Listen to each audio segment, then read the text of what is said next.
படைப்பாளராகவும் வார்த்தையாகவும் சோதியாகவும் எல்லா உயிர்களுக்கும் பிதாவாகவும் இருக்கின்ற தேவனாகிய கர்த்தருக்கு ஸ்தோத்திரங்கள். சத்தியத்தையும் அறிவீர்கள், சத்தியம் உங்களை விடுதலையாக்கும் என்ற இந்த நிகழ்ச்சியில் உங்களை சந்திப்பதில் கர்த்தருக்குள் மகிழ்ச்சி அடைகின்றேன். அன்பானவர்களே, இன்று நாம் பார்க்கக்கூடிய தலைப்பு மனிதனை மரணமாக்குவது எது என்ற தலைப்பில் பார்க்கப் போகின்றோம். யோவான் 8ஆம் அதிகாரம் 21ஆம் வசனத்தை படித்து பாருங்கள். பாவந்தான் மனிதர்களை மரணமாக்கி விடுகிறது என்று இயேசு கிறிஸ்து சொல்லுகிறார் என்பதை நாம் பார்க்கின்றோம்.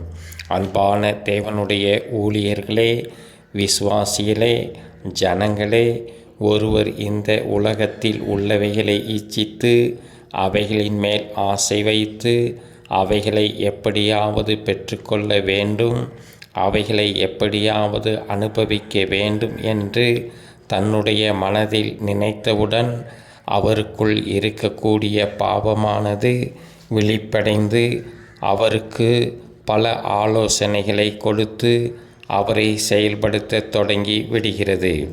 அவர் இச்சித்தவைகளை அவருக்கு கொடுப்பதற்காக அவரை பல பாவங்களை செய்ய வைக்கிறது.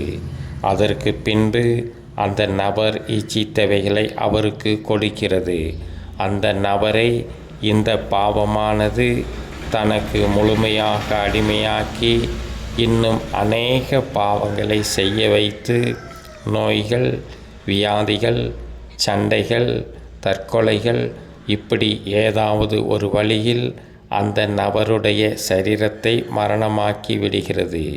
தன்னுடைய சரீரமாகிய வீட்டை இழந்த அந்த நபருடைய உயிர் அசுத்த ஆவியாக இந்த மண்ணுலகிற்குள் அலைந்து சுற்றி திரியும் என்று மத்தேயு 12ஆம் அதிகாரம் 43, 44, 45 ஆகிய வசனங்களில் இயேசு கிறிஸ்து சொல்லுகிறார் என்று பார்க்கின்றோம்.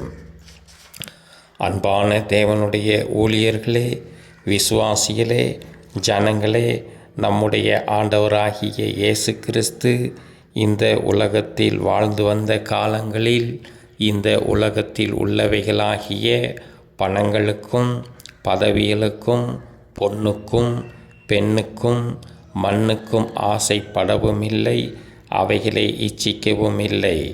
அவைகளை எப்படியாவது பெற்றுக்கொள்ள வேண்டும் என்பதற்காக எந்த ஒரு பாவங்களையும் செய்யவும் இல்லை, பாவத்திற்கு அடிமையாகவும் இல்லை என்று மத்தேயு 4ஆம் அதிகாரம் 1ஆம் வசனம் முதல் 11ஆம் வசனங்கள் வரையிலும், யோவான் 8ஆம் அதிகாரம் 46ஆம் வசனத்திலும் நாம் பார்க்கின்றோம்.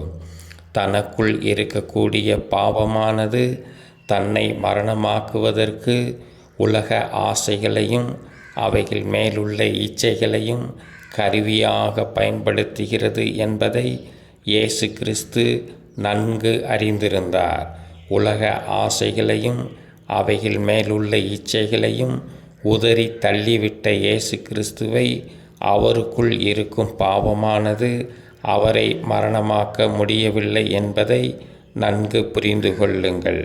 அன்பான தேவனுடைய ஊழியர்களே, விசுவாசிகளே, ஜனங்களே, நீங்களும் நம்முடைய ஆண்டவராகிய இயேசு கிறிஸ்துவைப் போல் இந்த உலக ஆசைகளையும் அவைகள் மேலுள்ள இச்சைகளையும் உதறி தள்ளிவிட்டு உங்களுக்குள் இருக்கும் பாவத்தை ஜெயித்து விண்ணுலகம் சென்று மரணம் இல்லாத வாழ்வை பெறப் போகின்றீர்களா? அல்லது உங்களுக்குள் இருக்கும் பாவத்திடம் தோற்று நியாய தீர்ப்பு வரும் நாள் வரைக்கும் இந்த மண்ணுலகிற்குள் அசுத்த ஆவியாக சுற்றி அலைந்து திரியப் போகின்றீர்களா? நியாய தீர்ப்பின் நாளிலே நீங்கள் செய்த பாவத்திற்கான தண்டனைகளை அனுபவிப்பதற்காக அக்கினியும் கந்தகமும் கலந்து எரிகின்ற நெருப்பு கடலுக்குள் போகப் போகின்றீர்களா என்பதை நன்கு சிந்தித்து தீர்மானம் எடுத்து கொள்ளுங்கள். இயேசுவே வேகம் வாரும். ஆமென்.